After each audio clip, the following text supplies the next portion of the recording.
கூட பிறந்த உடன்பிறப்புகளோட தோல்விய தாங்க முடியாத பிரபலங்கள் அட்ரஸ் இல்லாம போயிட்டாரு ஆர்யாவோட தம்பி. லிஸ்ட்ல நம்ம ஃபர்ஸ்ட் பார்க்க போறது ஜீவா ஜித்தன் ரமேஷ். நம்ம தமிழ் சினிமாவுல நிறைய வெற்றி படங்களை கொடுத்த ஒரு சூப்பரான ப்ரொடியூசர் தான் ஆர்.பி. சௌத்ரி. இவரோட வாரிசுகள் தான் ஜீவா மற்றும் ஜித்தன் ரமேஷ். தன்னோட தனித்துவமான நடிப்புல ஆரம்பத்திலேயே யங்ஸ்டர்ஸோட பல்ஸ பிடிச்சி தரமான படங்கள் நடிச்சு தனக்குன்னு ஒரு ரசிகர் பட்டாளத்தை உருவாக்கிக்கிட்டவர் தான் ஜீவா. அதுக்கப்புறமா ஜீவா சில வருஷங்கள் கெரியர் டவுன்ல தான் இருந்தாரு. அவர் நடிச்ச படங்கள் எதுவுமே சரியா போகல. இருந்தாலுமே அவர் இண்டஸ்ட்ரிக்குள்ள இருந்தாரு. தொடர்ந்து ஏதாவது ஒரு படத்துல கமிட் ஆயிட்டே தான் இருந்தாரு.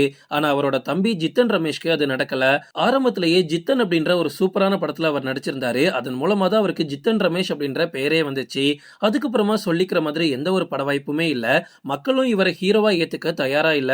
அதுக்கப்புறமா ரொம்ப வருஷம் கழிச்சு பிக் பாஸ்ல இவர் கலந்துக்கிட்டாரு. பிக் பாஸ்க்கு அப்புறமா நமக்கு சினிமாவுல கண்டிப்பா வாய்ப்பு கிடைக்கும் அப்படின்னு ரொம்ப நம்பிட்டு இருந்திருக்காரு ஜித்தன் ரமேஷ். ஆனா அதுக்கப்புறமாவும் இவரை யாருமே கண்டுக்கல. ஜீவாவும் தன்னோட இன்ஃப்ளூயன்ஸை பயன்படுத்தி எத்தனையோ வாய்ப்புகளை வாங்கி கொடுக்க முயற்சி பண்ணியிருக்காரு. ஆனா ஜித்தன் ரமேஷ்க்கு எதுவுமே சரியா அமையல. லிஸ்ட்ல நம்ம அடுத்து பார்க்க போறது ஆர்யா சத்யா. அறிந்தும் அறியாமலும் அப்படின்ற படத்தின் மூலமா தமிழ் சினிமால அறிமுகமான ஆர்யாக்கு நான் கடவுள் மதராசப்பட்டினம் அப்படின்னு அடுத்தடுத்தது நல்ல படங்கள் கிடைச்சிச்சு. இதன் மூலமா சிறந்த நடிகருக்கான விருதும் இவருக்கு கிடைச்சிச்சு. ஆர்யா ஆரம்பத்துல நடிச்ச எல்லா படங்களுமே யங்ஸ்டர்ஸ் மத்தியில நல்ல ஒரு வரவேற்பு கிடைச்சதுனால ஆர்யாவோட கெரியர் அப்படியே ஸ்மூத்தா போயிட்டு இருந்துச்சு. ஆனா இவரோட தம்பி சத்யாக்கு அது நடக்கல. இவரோட தம்பி சத்யா அமர காவியம் அப்படின்ற படத்தின் மூலமா நம்ம தமிழ் சினிமாவில் அறிமுகமாகிறாரு. அது பாக்ஸ் ஆபீஸ்ல மிகப்பெரிய தோல்வி படமா அமைஞ்சிச்சு.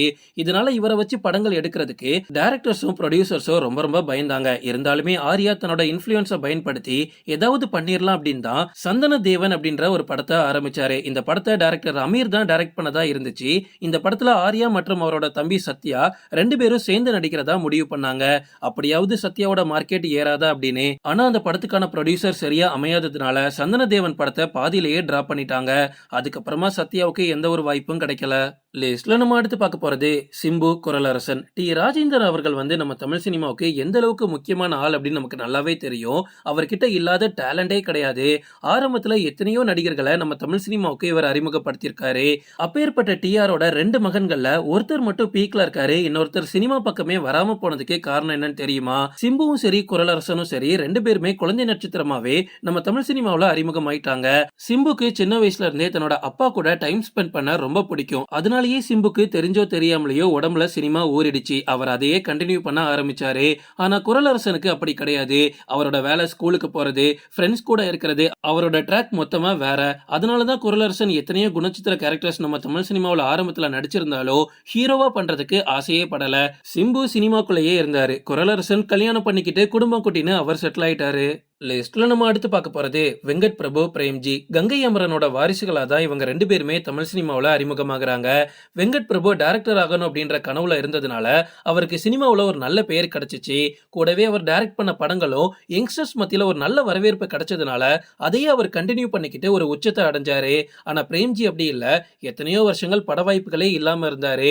வெங்கட் பிரபு டைரக்ட் பண்ணா மட்டும்தான் பிரேம்ஜியை ஸ்கிரீன்ல பார்க்க முடியுன்ற நிலைமை தான் நம்ம தமிழ் சினிமாவில் இருந்துச்சு. அதனால வெங்கட் பிரபு அளவுக்கு பிரேம்ஜியால ஜொலிக்க முடியல. லிஸ்ட்ல நம்ம அடுத்து பார்க்க போறது லாரன்ஸ் எல்வின். தமிழ் சினிமாவில் ஒரு டான்ஸ் மாஸ்டரா லாரன்ஸ் அறிமுகமாகி அதுக்கப்புறமா ஹீரோ டைரக்டர் ப்ரொடியூசர் அப்படின்னு இன்னைக்கு எக்கச்சக்க டேலண்ட மனுஷன் வளர்த்துக்கிட்டாரு. லாரன்ஸ்க்கு டவுன்ஃபாலே கிடையாதுன்னு சொல்லலாம். ஏன்னா எந்த ஒரு பட வாய்ப்பும் இல்லை அப்படின்னா அவர் கவலையே பட மாட்டாரு. முனி சீரீஸ்ல இன்னொரு பார்ட்டை இறக்கிடுவாரு. அந்த அளவுக்கு மனுஷன் பீக்ல இருக்கும்போது தன்னோட தம்பி எல்வினை காஞ்சனா 2 படத்துல ஒரு பாட்டுக்கு ஆட வச்சிருப்பாரு. அதன் மூலமா அடுத்தடுத்த பட வாய்ப்புகளை வாங்கி கொடுத்துடலாம் அப்படின்றதான் லாரன்ஸோட பிளானா இருந்துச்சு. ஆனா எந்த ஒரு டைரக்டர் ப்ரொடியூசரும் எல்வினை வச்சு படம் பண்றதுக்கு தயாராவே இல்ல. கூடவே எல்வினும் சரியா இன்ட்ரெஸ்ட் காமிக்காததுனால அவர் ஹீரோ ஆகணும் அப்படின்ற ஆசையை விட்டுக்கிட்டு கடைசி வரைக்கும் கொரியோகிராஃபராகவே இருக்காரு. லிஸ்ட்ல நம்ம அடுத்து பார்க்க போறது சிறுத்தை சிவா பாலா. அஜித்தோட ஃபேவரட் டைரக்டரும் அஜித் ஃபேன்ஸ்க்கு பிடிக்கவே செய்யாத டைரக்டருமான சிவாவோட தம்பி தான் பாலா. அஜித்தோட வீரம் படத்துல அஜித்துக்கு தம்பியா இவர் நடிச்சிருப்பாரு. தமிழ் மலையாளம் தெலுங்கு அப்படின்னு இது வரைக்கும் 3 இண்டஸ்ட்ரியில பாலா படம் பண்ணியிருக்காரு. இருந்தாலுமே அவருக்கு சொல்லிக்கிற மாதிரி எந்த ஒரு அங்கீகாரமும் கிடைக்கல.